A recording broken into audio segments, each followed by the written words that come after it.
So, good afternoon, guys. I am Gavin Labiel, and for this afternoon, we will be having the processing of week 13.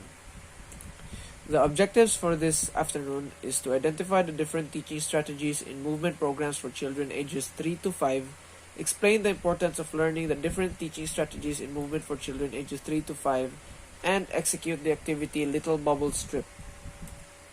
The contents for this lesson are appropriate practices in movement programs for children ages 3 to 5 and exploration of teaching modes of children creative rhythmic activities. Appropriate practices in movement programs for children ages 3 to 5.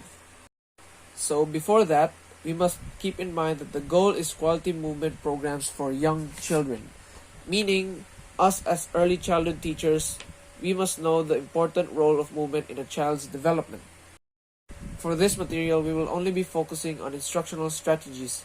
Here we have 7 sub-contents, and these are designing learning experiences, encouraging individual and free expression, facilitating maximum participation, allowing for repetition and variation, teaching educational games, showing enthusiasm, and communicating information.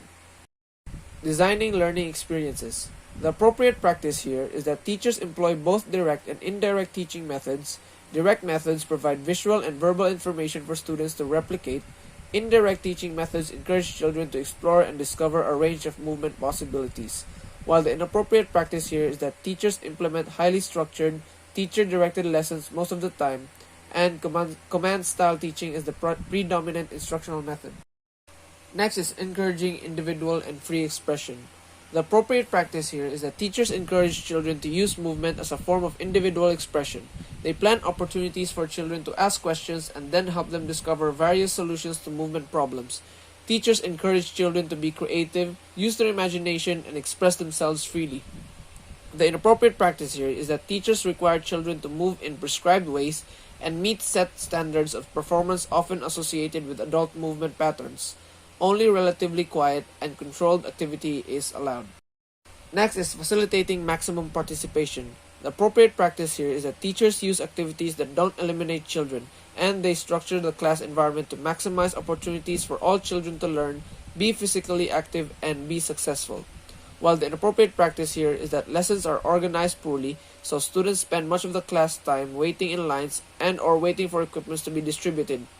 Teachers encourage playing sedentary games or other activities that eliminate children and provide no chance to re-enter the activity.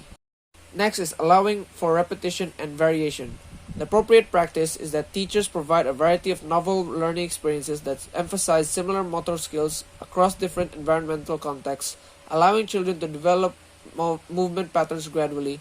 And the inappropriate practice here is that activities are repeated without variation or are introduced and practiced only once a year, providing little opportunity for children to develop a foundation of movement skills.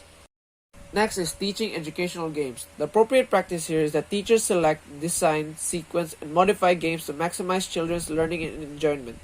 Games are structured simply to foster individual growth and self-challenge. Children are encouraged to often alter the activity to fit their own needs and to meet their strong urge for creative play. While the inappropriate practice here is that games are taught with no obvious purpose other than to keep children happy, busy, and good. Children often are eliminated during gameplay, and teachers always emphasize the game structure and adult-oriented rules. Next is showing enthusiasm. Appropriate practice here is that teachers show enthusiasm for an active, healthy lifestyle and model a love for movement in a creative, enjoyable manner, and teachers show patience, compassion, and kindness. The inappropriate practice here is that teachers participate only rarely in physical activity. They're strict, inflexible, and unwilling to engage in a playful, enthusiastic manner.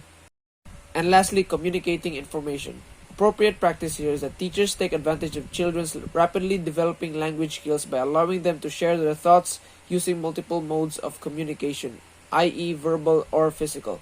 While the inappropriate practice here is that teachers do all of the talking and don't allow children to share or respond. That's all for my obstruction. Thank you guys for listening and have a great day ahead.